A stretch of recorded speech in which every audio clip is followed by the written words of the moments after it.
My name is Nina. I have a brother who is 7 years older. His name is Ken. Ken has always been academically gifted. He attended reputable high schools and universities and graduated with ease. Our parents always praised him.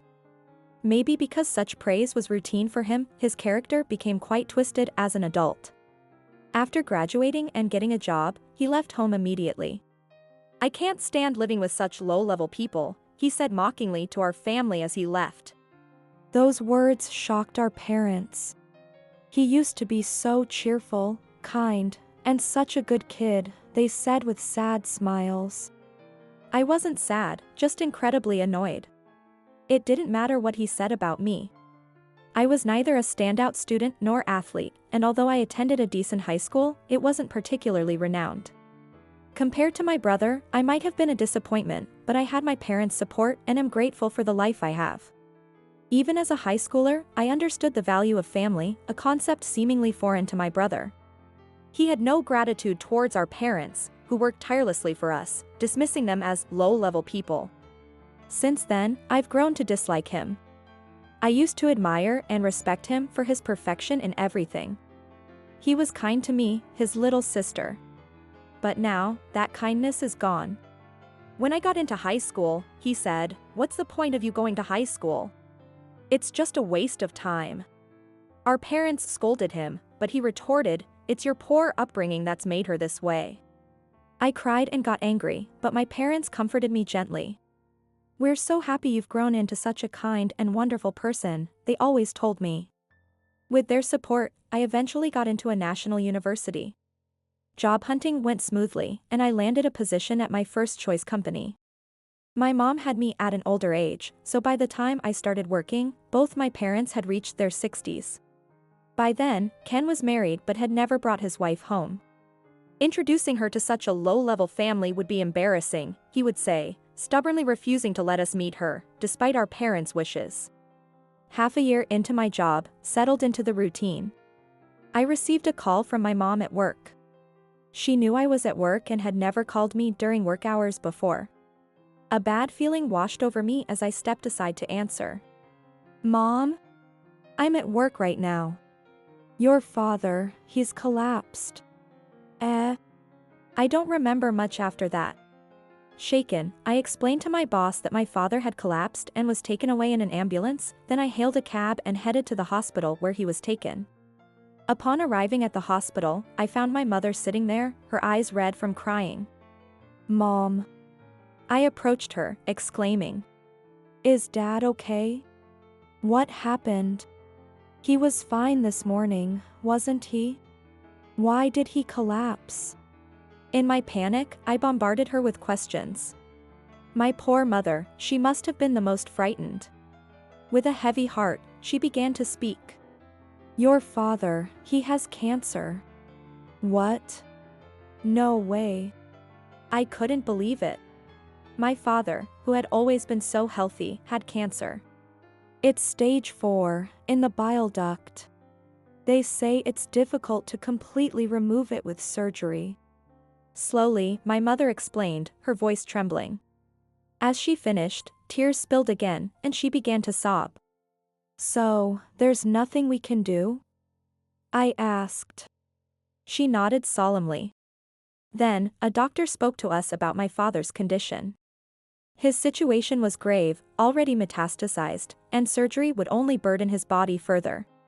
We didn't want to accept this reality, but the doctor's matter-of-fact tone left no room for doubt. "You can opt for chemotherapy to extend his life a bit, or move him to palliative care. Please discuss it as a family," the doctor advised us in the end. We left the room and sat in silence on nearby chairs. My mother, without making a sound, continued to cry. But we couldn't just sit and cry. "We need to talk this through. For now, I'll contact Ken and ask him to come to the hospital," I said, standing up. "I already tried reaching out to Ken, but he's not answering his phone or emails," she said. I was furious. That's how my brother always is. He gets mad if we're even a little late responding when he needs something, and won't let it go until he's satisfied. But when we need him, he almost always ignores us. I thought he might be doing it again, but this time, we couldn't just let it be. I called him persistently until he answered. "What do you want?" "You're being annoying," he finally answered after about 10 tries. "Annoying? You know Dad's in a serious situation from Mom's email, right? Why aren't you at the hospital?" I was emotional. He sighed impatiently. "Look, unlike you, I'm busy because I'm an elite. Dad's not dead, is he?" "You're overreacting," he said. "Don't joke about this. Dad's condition could worsen at any moment. How can you say such things when we owe our current lives to him?" Anger and tears overcame me. However, my brother, utterly indifferent to my feelings, abruptly ended the call, saying, "This is too much trouble. Bye." I was stunned by his behavior. More than surprised, I was disgusted. I couldn't believe it. I knew he didn't have much familial love, but to be this callous. I couldn't bring myself to tell my mother the harshness in his tone. I just said, "He seems busy with work." "I see, well, can't be helped then," she replied, sounding disappointed. In the end, respecting my father's wishes, we decided against aggressive life-prolonging treatment. He passed away a few months after being moved to palliative care. I informed my brother about our father's death and the details of the wake and funeral. But he responded, "I'm too busy, handle it yourselves." He didn't even show up. Even my usually stoic mother was shocked. She probably never imagined her son would skip his own father's funeral. "After all, he really didn't come," she muttered expressionlessly after the funeral.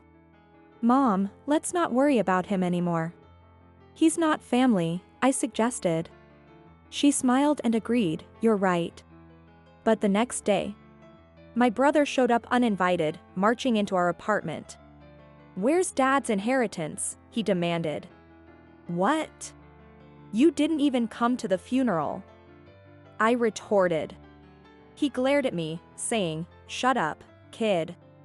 Unable to watch this anymore, my mother intervened. "There's no inheritance. All that's left is this apartment." "What? That can't be right," he erupted. My mother showed him our father's bankbook. All the savings had been withdrawn before he died. "What is this?" My brother trembled. "Your father transferred all his savings to my account for emergencies. He also changed this apartment's deed to my name before he died," my mother explained. He clicked his tongue in frustration and left the apartment. I couldn't believe our father had planned all this. I felt a sense of justice towards Ken and gratitude to my father for his foresight. But a few months later, my mother collapsed and was hospitalized. The diagnosis was advanced pneumonia. She had been coughing recently. When she was seen at the local clinic before, they said it was just a cold. We believed that. But now, in a major hospital, she was given only 3 months to live. Indeed, just a few days past 3 months after the diagnosis, she passed away. Regret consumed me as I cried for hours, questioning why I hadn't taken my mother to a larger hospital sooner, why I hadn't noticed her illness earlier. Even after informing my brother of her death, he never returned home. Along with my aunt, my mother's sister, I prepared for the wake and funeral. As expected, he didn't attend, just like with our father's funeral.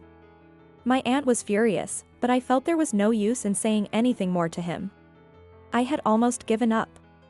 However, a few days after my mother's funeral, while my aunt and I were sorting through her belongings, Ken showed up again, this time with his wife.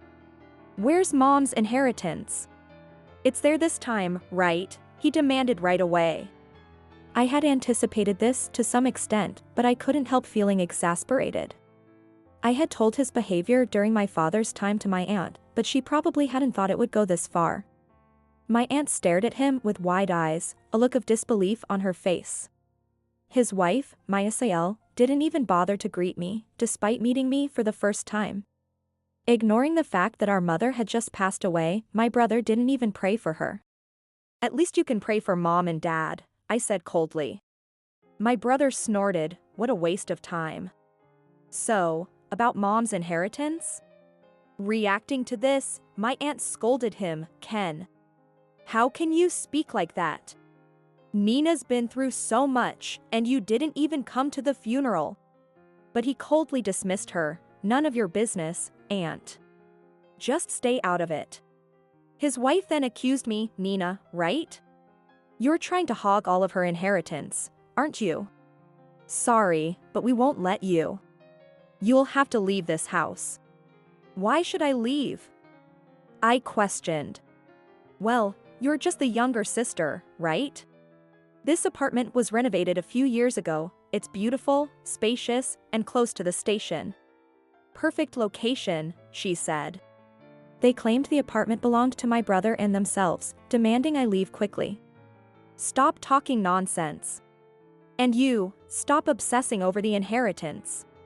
I couldn't hold back and raised my voice. My brother sighed heavily. "You're still a low-class person. Making a scene, how shameful. Listen, I'll come back in 3 days. Be ready to leave by then," he said, leaving with his wife. Tears of frustration overflowed from my eyes. I would never forgive them. I vowed to take revenge on them. Then my aunt, after making sure they had left, handed me an envelope. "What's this?" "Something your mother entrusted to me." "From Mom?" I hurriedly opened it and read the letter inside. "Dear Nina, if you're reading this, I must have joined your father. I'm sorry for leaving you alone.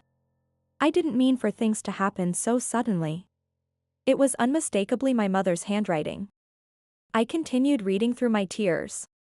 "Ken will probably come looking for inheritance after I'm gone. But don't worry. Everything your father left me has already been transferred to you." What? I had no idea about this. My mother hadn't mentioned it, and I hadn't received any money. "I'm sorry to leave you alone. But you grew up to be such a kind person. Being smart isn't everything. Your father and I were so happy you were with us until the end. Thank you." I should be the one thanking them. Overwhelmed by my mother's words of gratitude in the letter, tears streamed down my face uncontrollably, dampening the paper. "Mom." I struggled to read on through blurred vision. "The deed to this apartment was transferred to your name a little after Dad passed away. I did all this without asking you. Sorry about that. But this was something your dad asked me to do. Life might be tough, but I want you to be happy and healthy." The letter ended there.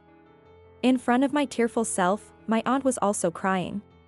She seemed to know everything, saying, "She always wished for your happiness more than anything." Inside the envelope, I found a bank book in my name, likely prepared by my mother. A substantial amount of money was deposited, money she must have received from my father. 3 days later, just as they had warned, my brother and his wife arrived. "Come on, it's the day. Move out," they demanded. My SIL, growing impatient with my inaction, shouted at me. "Stop squatting in the house Ken inherited. Get out." Facing this foolish couple, I calmly replied, "But I'm the one who inherited this place." "What?" They were stunned by my response. "What do you mean? I'm the eldest son. I have the right to inherit first." My brother blurted out something absurd in his confusion. I then explained that the house was already in my name and all the money was in my account. "Then give me half of that money," he demanded. But the money was not inheritance in the traditional sense, it was simply transferred to me, and I had no obligation to give him any. "This is what Dad and Mom left for me. Isn't it a bit embarrassing for you to demand money from me, whom you always called low-level?" I said. My brother's face turned red with anger. Then, his wife exploded, "Wait a minute. This isn't what you told me," and they started arguing. Listening to their quarrel, I learned that my brother had been fired for causing trouble at work, and they both were living a miserable life, hopping from one part-time job to another. They had been counting on inheriting this house and the money, but their plans were dashed, leading them to a pathetic scene of blaming each other. Disgusted, I finally said, "Can you please leave? This is my house. I can call the police if I have to." They grumbled but hurried out. Since then, I haven't seen my brother or his wife. I deleted all their contact information. They haven't tried to visit again, and I continue to live in the apartment my parents left me. I'm in a relationship now, and we're planning to get married soon. He understands my wishes and has agreed to live here with me. Someday, I want to shower my own children with love, just like my parents did for me.